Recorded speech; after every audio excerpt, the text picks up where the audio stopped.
Hello everybody, welcome back to scare counters. ఏంటి మరి 2023 world cup Pakistan కొట్టేసిందంటగా? ఇటు కాదు కదా, అసెంబ్లీ గేట్ కూడా తాకనివ్వను. అవును మామ, కప్పు సంగతి పక్కన పెడితే కనీసం క్వాలిఫై కూడా కాలేదు వీళ్ళు. ఇప్పుడు క్రికెట్ లో గెలిపోవటంలు అనేవి సహజం, కానీ గేమ్ ని గేమ్ లా చూడకుండా ఇండియన్ ప్లేయర్స్ ని కూడా శత్రువుల్లా చూడటం, ఆఖరికి క్రికెట్ గేమ్ ను కూడా పొలిటికల్ గా వాడుకోవటం మీకే సాధ్యం రా బాబు, ఇంకెవడ వల్ల కాదు. ఏంటి నమ్మట్లేదా? అయితే పాక్ మినిస్టర్ ఇచ్చిన స్టేట్మెంట్ ఒకసారి చూడండి. ఆదిత్య L1 శాటిలైట్ ఉంది కదా మామ, దాన్ని ఎందుకు లాంచ్ చేస్తున్నారంటే క్లౌడ్స్ ని పుష్ చేసి వర్షాలు కురిపించడానికి, అది కూడా పల్లెకెలే క్రికెట్ స్టేడియం లో వర్షాలు కురిపించడానికి. అదెప్పుడంటే ఇండియా పాకిస్తాన్ మీద ఓడిపోవడం స్టార్ట్ అయితే. హేరా, మీ దేశంలో స్పోర్ట్స్ తిండి విషయంలోనే కరువులో ఉన్నారనుకున్నాను, ఎడ్యుకేషనల్ విషయంలో కూడా కరువులోనే చచ్చారా? మరి లేకపోతే అన్ని కోట్లు ఖర్చు పెట్టి రాకెట్ లాంచ్ చేసింది వర్షాలు కురిపించుకోవటానికా?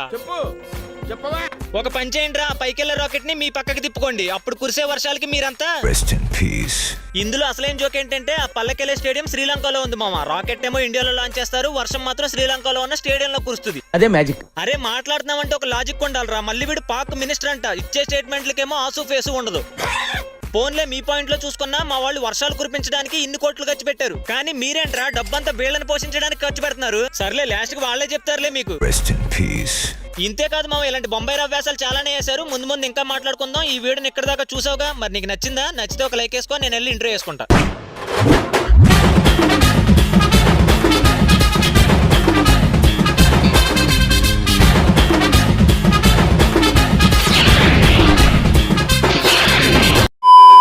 పాకిస్తాన్ కి ఇండియా అంటే పడదు మామ. కొంచెం సేపు ఇండియన్ పక్కన పెడితే పాకిస్తాన్ కి తనకంటే చిన్న టీంలన్నా కూడా చాలా చులకన. ఇందులో బాధాకరమైన విషయం ఏంటంటే ఈ జబ్బు ఆ దేశ ప్రజలకు కూడా ఉంది. ఒకసారి ఆ పబ్లిక్ రియాక్షన్ చూద్దాం మామ. कल पाकिस्तान और अफगानिस्तान का मैच है, इंशाल्लाह पाकिस्तान जीत जाएगा। कल पाकिस्तान मैच जीत रहा है, ये कंफर्म इसलिए है कि हम अफगानिस्तान से अच्छे हैं। अफगानिस्तान ने पाकिस्तान को हरा दिया है 8 विकेटों से। अब खत्म हो गई है पाकिस्तान की क्रिकेट, जनाजा निकल गया, अंतिम संस्कार कर दिया आज अफगानिस्तान ने। పాకిస్తాన్ వాళ్ళ యొక్క స్ట్రెంత్ ఏంటంటే బౌలింగ్ మామ. వరల్డ్ లోనే బెస్ట్ బౌలింగ్ టీం అన్నట్టు ఫీల్ అయిపోతారు. అలాంటి బౌలింగ్ టీం మీద చిన్న టీం అయినటువంటి ఆఫ్ఘనిస్తాన్ కేవలం 2 వికెట్లు కోల్పోయి చిత్తుగా ఓడించేసింది. అరే ముందు మీరు చిన్న టీంల మీద గెలవడం ఎలా అని నేర్చుకోండి, తర్వాత ఇండియా మీద గెలుద్దురు గానిలే. पाकिस्तान जीतेगा, इंशाल्लाह पाकिस्तान जीतेगा, इंशाल्लाह पाकिस्तान जीतेगा, इंशाल्लाह पाकिस्तान जीतेगा, इंशाल्लाह जीतेगा। उम्मीद चली गई थी पाकिस्तानी टीम से, तेरा दुख होता यार जब पाकिस्तान और ऑस्ट्रेलिया का मैच है। पाकिस्तान की टीम बहुत अच्छी है, यहाँ के फास्ट बॉलर। हमारा टीम जो है ना वो वनडे में नंबर 1 और ऑस्ट्रेलिया भी बहुत अच्छी टीम है, लेकिन मेरा ख्याल नहीं है कि पाकिस्तानी से हार जाएगा, और बहुत आसानी से पाकिस्तानी से जीत सकता है। A few moments later. Pakistan एक और मैच हार गया, ऑस्ट्रेलिया ने बासानी कौमी टीम को हरा दिया। సీన్ కట్ చేస్తే ఆస్ట్రేలియా 1/62 రన్స్ మామ.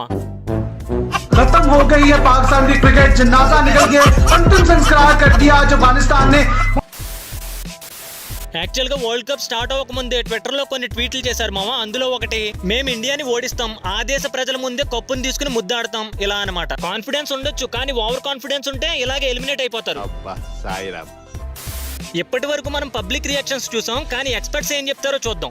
पाकिस्तान वर्सेस अफगानिस्तान का जो मैच है, टॉस के बाद क्या करना चाहिए रज़ाक भाई? मुझे लगता है टॉस के बाद पाकिस्तान को बैटिंग करनी चाहिए पाकिस्तान। देखिए डेफिनेटली मैं भी इसी में जाऊँ। టాస్ గెలిస్తే బ్యాటింగ్ తీసుకోవాలా బౌలింగ్ తీసుకోవాలా అనేది వీళ్ళే చెప్తారు. వీళ్ళ మాట విని వాళ్ళు బ్యాటింగ్ తీసుకుని మ్యాచ్ ఓడిపోతే కనుక ప్లేట్ తిప్పేసి వీళ్ళకి ఆడడం చేత కాదని చెప్పేసి మళ్ళీ వీళ్ళే మాట్లాడతారు. ఏదో అనుకున్నాను కానండి, అమ్మో మామూలు విషయం కాదు, చాలా గొప్ప. బుర్ర పనిచేస్తుందా మీకు? అసలు బుర్ర ఉందేంట్రా మీకు? సారీ, అది వీళ్ళ చేతిలో పెట్టొచ్చారు కదా. ఇజ్రాయెల్ వర్సెస్ పాలస్తీనా గొడవలు జరుగుతుంటే వీళ్ళు పాలస్తీనా ఫ్లాగ్స్ తో ట్వీట్లు చేశారు. మళ్ళీ ఆ పోస్టులు పెట్టింది ఏ పొలిటీషియన్స్ అనుకున్నారు? షదాబ్ ఖాన్, హరీష్ రావు లాంటి క్రికెట్ ప్లేయర్స్ పెట్టారు. ट्विटर पे फॉर्मली नोन एज एक्स, उसमें हमारे बहुत सारे खिलाड़ियों ने ट्वीट किया। हारिस रऊफ फलस्तीन का झंडा उन्होंने ट्वीट किया है। हारिस रऊफ के साथ साथ इफ्तिखार अहमद ने, मोहम्मद नवाज, इसके अलावा शादाब खान, उसामा मीर, इवन हमारे पैनलिस्ट जनाब अजहर अली साहब ने, कामरान अकमल साहब ने फलस्तीन का झंडा ट्वीट किया है। అరే ముందు మీరు క్రికెట్ ఎలా ఆడాలో నేర్చుకోండి రా, తర్వాత 2 దేశాల మధ్య చిచ్చులు పెడతారు గానీ. खत्म हो गई है पाकिस्तान की क्रिकेट, जनाजा निकल गया, अंतिम संस्कार कर दिया आज अफगानिस्तान ने। ఇంకా మ్యాచెస్ విషయానికి వస్తే పాకిస్తాన్ క్వాలిఫై అవ్వాలంటే శ్రీలంక న్యూజిలాండ్ మీద చాలా మార్జిన్ తో గెలవాలి. న్యూజిలాండ్ వర్సెస్ శ్రీలంక మ్యాచ్ జరిగేటప్పుడు ట్విట్టర్ లో పాకిస్తాన్ ఫ్యాన్స్ చేసిన హంగామా అంతా ఇంత కాదు మామ. న్యూజిలాండ్ ని ట్రోల్ చేయడం, శ్రీలంకని సపోర్ట్ చేయడం ఇష్టంతో కాదు మామ, స్వార్థంతో సపోర్ట్ చేయడం. కానీ న్యూజిలాండ్ ఆ మ్యాచ్ లో చిత్తు కింద కొట్టేసింది శ్రీలంకని. ఈ దెబ్బతో పాకిస్తాన్ క్వాలిఫై అవ్వడం అసాధ్యం. అయినా కూడా పాకిస్తాన్ క్వాలిఫై అవ్వాలంటే కొన్ని ఈక్వేషన్స్ ఉన్నాయి మామ, మీకు అర్థమయ్యేలా చెప్తాను చూడండి. ఒకవేళ పాకిస్తాన్ ఫస్ట్ బ్యాటింగ్ చేస్తే 300 పరుగులు చేయాలి, ఇంగ్లాండ్ ని 13 పరుగులకి ఆల్అౌట్ చేయాలి. 350 పరుగులు పాకిస్తాన్ చేస్తే 63 పరుగులకి ఇంగ్లాండ్ ని ఆల్అౌట్ చేయాలి. 400 పరుగులు కనుక చేస్తే 112 రన్లకి ఇంగ్లాండ్ ని ఆల్అౌట్ చేయాలి. లేదు 450 పరుగులు చేస్తే 162 పరుగులకి ఇంగ్లాండ్ ని ఆల్అౌట్ చేయాలి. లేదు ఒకవేళ పాకిస్తాన్ 500 పరుగులు చేసింది అనుకోండి, అప్పుడు ఇంగ్లాండ్ ని 211 పరుగులకు ఆల్అౌట్ చేయాలి. అప్పుడు పాకిస్తాన్ క్వాలిఫై అవుతుంది. ఒకవేళ పాకిస్తాన్ కి బౌలింగ్ వస్తే గనక వాళ్ళు ఎంత టార్గెట్ ఇచ్చినా సరే వీళ్ళు 3 ఓవర్ల లోపు కంప్లీట్ చేయాలి. సో దీన్ని బట్టి ఏమర్థమవుతుందంటే అన్అఫిషియల్ గా పాకిస్తాన్ ఎలిమినేట్ అయిపోయింది. అయితే దీని మీద పాకిస్తాన్ మాజీ క్రికెటర్లు వసీం అక్రమ్, మిస్బాహుల్ హక్ రియాక్ట్ అయ్యారు మామ. వసీం అక్రమ్ ఏమంటాడంటే పాకిస్తాన్ ఫస్ట్ బ్యాటింగ్ చేసి భారీ స్కోర్ చేసిన తర్వాత ఇన్నింగ్స్ బ్రేక్ వస్తుంది, ఆ బ్రేక్ లో ఇంగ్లాండ్ వాళ్ళని ఒక రూమ్ లో పెట్టి గడపెట్టామన్నాడు. అప్పుడు టైమ్డ్ అవుట్ రూల్ ప్రకారం 20 నిమిషాల లోపు బ్యాట్స్మెన్ గ్రౌండ్ లోకి రాకపోతే అవుట్ గా ప్రకటిస్తారు. సో మనం విన్ అయిపోతాం అని నవ్వుతూ చురకలంటించాడు. కానీ పక్కనే ఉన్న మిస్బాహుల్ హక్ ముందు మనం ఎందుకు ఒళ్ళొంచాలి, మనం ఎందుకు బ్యాటింగ్ చేయాలి, ఇంగ్లాండ్ కే ఫస్ట్ బ్యాటింగ్ ఇచ్చి వాళ్ళని గ్రౌండ్ లోకి రాకుండా డ్రెస్సింగ్ రూమ్ లో ఉంచి బయట గడపెట్టేస్తే టైమ్డ్ అవుట్ అయిపోతారు, తర్వాత మనం దిగి ఒక బంతిలో కొట్టేయచ్చు అని చెప్పి సర్కాస్టిక్ గా మాట్లాడాడు. ఇంతేకాదు మా ఈ వరల్డ్ కప్ లో ఇండియన్ బౌలర్స్ చాలా చక్కగా బౌలింగ్ చేస్తున్నారు. సౌత్ ఆఫ్రికాని తక్కువ పరుగులకు ఆల్అౌట్ చేశారు, శ్రీలంకను కూడా తక్కువ పరుగులకి ఆల్అౌట్ చేశారు. కరెక్ట్ గా నేను ఏమనుకున్నాను అదే చెప్పారు నువ్వు. మన వాళ్ళు వరుసగా గెలవడం వాళ్ళకి నచ్చట్లేదు, అందుకే కుళ్ళుతో మన వాళ్ళని ఎలాగైనా డిస్టర్బ్ చేయాలని పాక్ మాజీ క్రికెటర్ హసన్ రాజా, ఐసీసీ, బీసీసీఐ రెండూ కలిసిపోయి ఇండియన్ బౌలర్స్ కి కొత్త వేరే బంతులు ఇచ్చి బౌలింగ్ చేయించుతున్నారని ప్రూఫ్స్ లేకుండా నోటికి ఏదొస్తుంది వాగాడు. దీనికి మహమ్మద్ షమి ఇన్స్టాలో స్టోరీ రూపంలో రిప్లై ఇచ్చాడు. అసలు మీకు బుర్రందా, పక్కవాడ ఆనందాన్ని కూడా చూడలేకపోతున్నారు, అయినా ఇది మీ దేశంలో జరిగే గల్లీ క్రికెట్ అనుకుంటున్నావా అని గట్టిగా వేసుకున్నాడు షమి. ఇదొక్కటే కాదు మామ, పాకిస్తాన్ మీద ఆఫ్ఘనిస్తాన్ గెలిచినప్పుడు కూడా ఇర్ఫాన్ పఠాన్ గ్రౌండ్ లో డాన్స్ చేస్తూ సెలబ్రేట్ చేసుకున్నాడు. దానికి కూడా ఇర్ఫాన్ పఠాన్ ని ట్రోల్ చేశారు, ఇండియా మీద కూడా బురద జల్లే ట్వీట్లు చేశారు.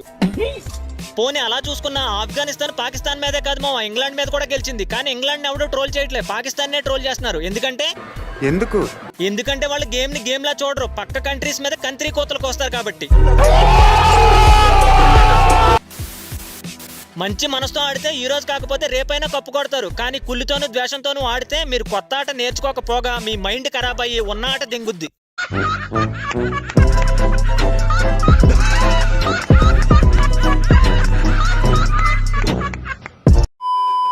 ఓకే గైస్, ఈ రోజుకి ఇంతే ఈ వీడియో మీకు నచ్చిందో లేదో నాకు తెలియదు, బట్ కంట్రీ విషయంలో కంట్రోల్ చేసుకోలేక ఈ వీడియో దింపేశాను అంతే. దయచేసి ఈ వీడియో ఎలా అనిపించిందో చెప్పండి. అలాగే ఈ సంవత్సరం మిమ్మల్ని బాగా ఎంటర్టైన్ చేసి టీం ఏంటో కూడా కింద కమెంట్ సెక్షన్ లో చెప్పండి. నా వరకు అయితే నాకు ఇండియా అండ్ ఆఫ్ఘనిస్తాన్ బాగా నచ్చాయి, ఎందుకంటే ఆఫ్ఘనిస్తాన్ కప్పు కొట్టదన్న విషయం దానికి కూడా తెలుసు, కానీ 2 పెద్ద టీంలు కొట్టేళ్ళింది, అంతకు మించి ఇంకేం కావాలి దానికి. అలాగే ఈ వీడియోకి నేను 2K లైక్స్ టార్గెట్ ఇస్తున్నాను, కొంచెం రిస్కే కానీ ట్రై చేయండి మామ, అయిపోద్ది. నెక్స్ట్ రీల్స్ రోస్ట్ వస్తుంది, ఇంకా అప్పుడు కలుసుకుందాం. థ్యాంక్స్, నమస్తే.